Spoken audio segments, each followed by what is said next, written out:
My name is Elira Vance. I never thought I would end up telling my story to strangers, but maybe by sharing it, someone out there might understand they are not alone. And maybe someone will gather strength from my scars. I was born in a small quiet town on the outskirts of Edinburgh. It was the kind of place where the seasons touched your skin deeply, where winters were harsh and the summers short but sweet. I lived with my mother in a little red brick house that carried more silence than laughter. My father left when I was 9. He said he had dreams to chase in some other corner of the world. He never came back. I never asked why. After he left, my mother tried her best to raise me with whatever she had, which was often very little. Some nights we had cereal for dinner, other nights we had just each other's company. But she never let me feel small, even when life did. She stitched strength into my heart like she was weaving survival into a quilt. I was always a quiet girl, the one who observed more than she spoke. But books became my voice. I grew up reading stories that smelled like dust and hope. While other kids ran around playgrounds and talked about holidays, I found peace in fiction and daydreams. That's where I built the version of me I liked, someone unbreakable. School wasn't easy. Being poor made me a background blur to most. I had a few friends, but never the kind that truly stayed. I learned early on that people liked convenience, not complications. I didn't hate them for that. I just kept to myself and tried to become someone who wouldn't need anyone. By the time I turned 18, I had moved to the city. I had a scholarship, not a big one, but enough to get me through university. I worked at a bookstore during evenings, balancing lectures and long shifts, and lived in a small apartment where the heater barely worked. But I was proud. Proud that I had gotten there by myself. That I was still standing. And then I met him. His name was Cale. He had the kind of presence that made you pause. Not because he was the loudest in the room, he wasn't. But because he looked like someone who knew where he was going. Tall, always dressed like he just stepped out of a magazine, and eyes that never gave away what he was thinking. We met during a literature class, ironic, considering how many of my dreams were written in books. He sat next to me once and asked to borrow a pen. That was all it took. Over the next few weeks, we started talking more about stories, music, late-night thoughts. Slowly, he became the first person I allowed into my world without a key. I didn't have much to offer him. I lived modestly, took care of bills like I was twice my age, and didn't have the time or money to do what others did. But Cale never made me feel small. He seemed intrigued by my strength, fascinated by how I managed things alone. At least that's what I thought. For a while, it felt like I was living inside one of those stories I used to read, the kind that made you forget the world was cruel.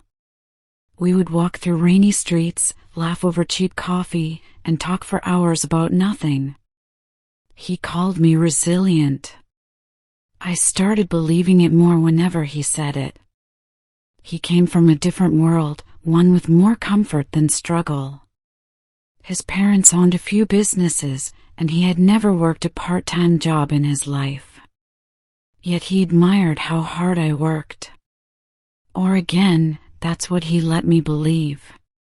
He started staying over at my place more often, saying he liked the quiet. I would cook whatever I could afford, and he would bring groceries sometimes, but slowly that stopped. I didn't mind at first. I told myself love was about giving, not keeping score. But then small things started changing.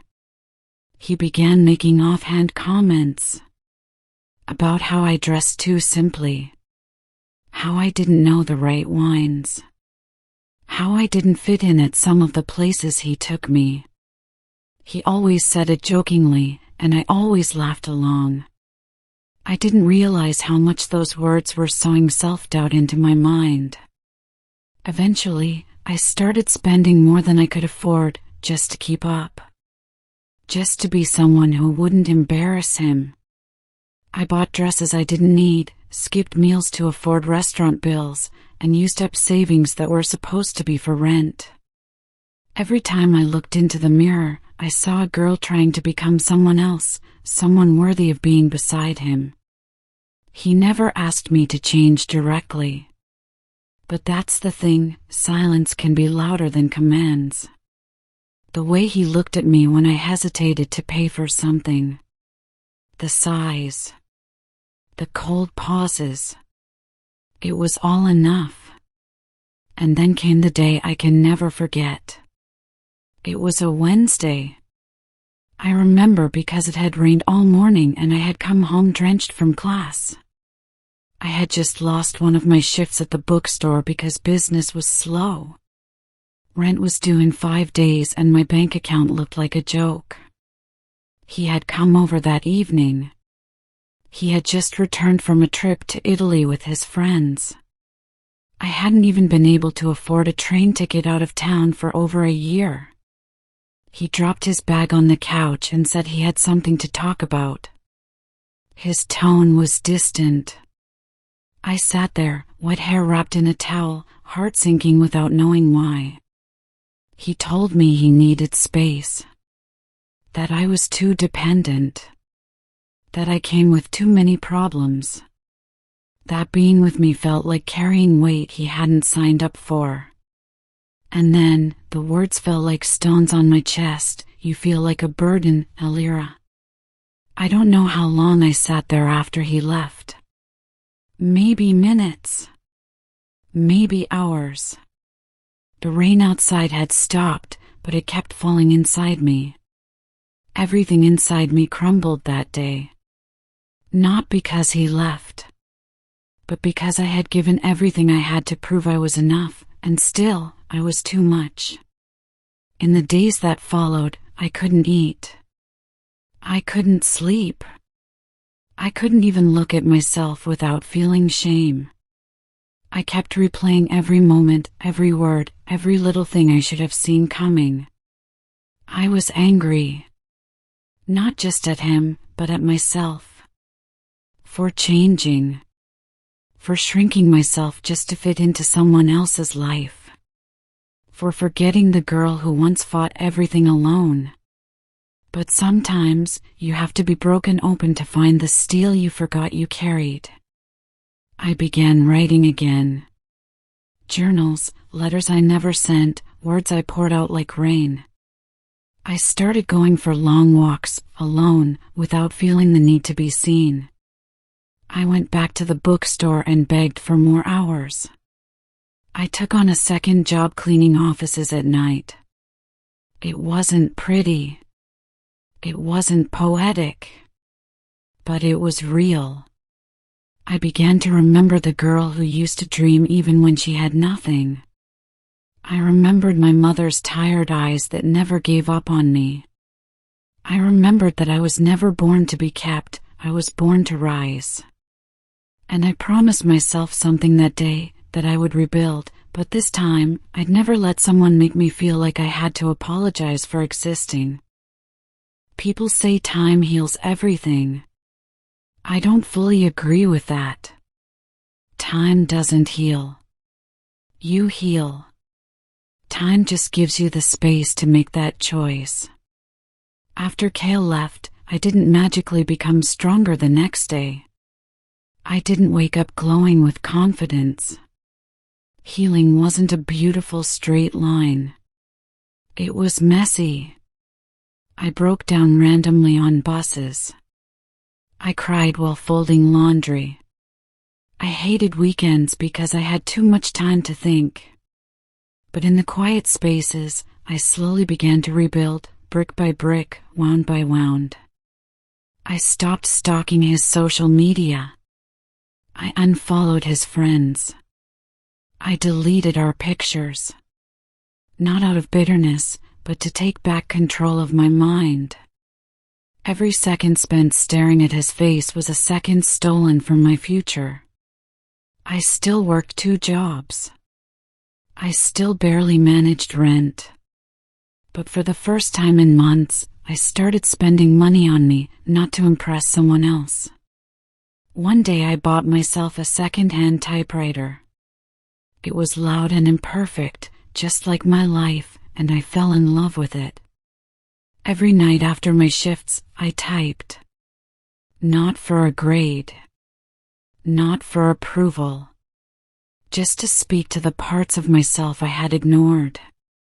And slowly, the words began to take shape. I wrote a short story based on my experience, not about Kale, but about a girl who thought she was a burden until she discovered she was gold, just kept in the wrong hands.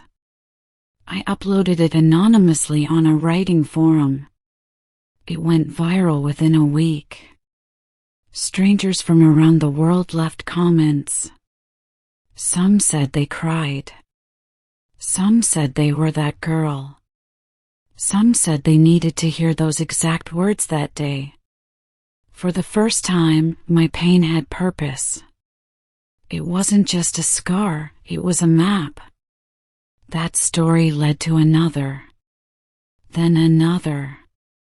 I kept writing. Eventually, one of my stories got featured in an online magazine. Then a second one. Then a podcast reached out to me, asking if they could narrate my writing. And just like that, the girl who was once called a burden became someone whose words carried people. But it wasn't just about the career. It was about how I saw myself. I began walking taller. I looked people in the eyes. I didn't hide my background or poverty, I wore them like armor. They were not my shame anymore. They were my strength. A year passed. I had moved into a better apartment, still simple, but warm and filled with books and plants and peace. My face changed. Not physically, but the energy. I no longer looked like someone waiting to be chosen. I looked like someone who had already chosen herself. One afternoon, I was invited to speak at a university event about storytelling and survival. I stood in front of 200 people, hands shaking, voice cracking, and told my truth. I ended with the same line from my first viral story. You were never too much. They were just too little to carry your worth. The entire room stood up and clapped. That night, I received a message from Kale. I stared at the screen for a long time. He said he had read my stories. He was proud. He missed me. He made a mistake. That he never should have said those words. That he didn't know how to handle someone as strong as me. And for a moment, I felt the old version of me stir inside, the one who wanted to be wanted. But I had grown. I didn't need closure. I didn't need an apology. I didn't need him to validate what I had become. So I replied with just one line. I'm not a burden, Kale. I was a blessing you weren't built to carry. I blocked him after that. Not out of hate, but because some stories are better left closed. I kept writing. Eventually, I published a book, a collection of stories about women who survived betrayal, abandonment, and heartbreak, and still stood up taller every time. That book reached thousands. I was invited to conferences, schools, interviews. People asked me how I turned pain into power. The answer is, I didn't. Pain turned me into power. And if there's one thing I've learned through all of this, it's this. You are not a burden just because someone doesn't understand your weight. You are not too much just because someone else is too small. And you never, ever have to shrink for love. To the girl reading this, thinking she's unworthy, you are not broken. You are not a mistake. You are not too difficult to love. You are just learning to bloom in soil that was never meant for you. Walk away from anyone who makes you feel like survival is something to be ashamed of. Because, darling, you didn't come this far to be half-loved. You came to rise. So if you've ever been called a burden, remember this. You are not a burden. You are a blessing. And the wrong people will always see your light as weight. But the right ones? They will see your strength, not your scars. Keep rising. Keep fighting. Keep becoming. Because your worth was never up for debate.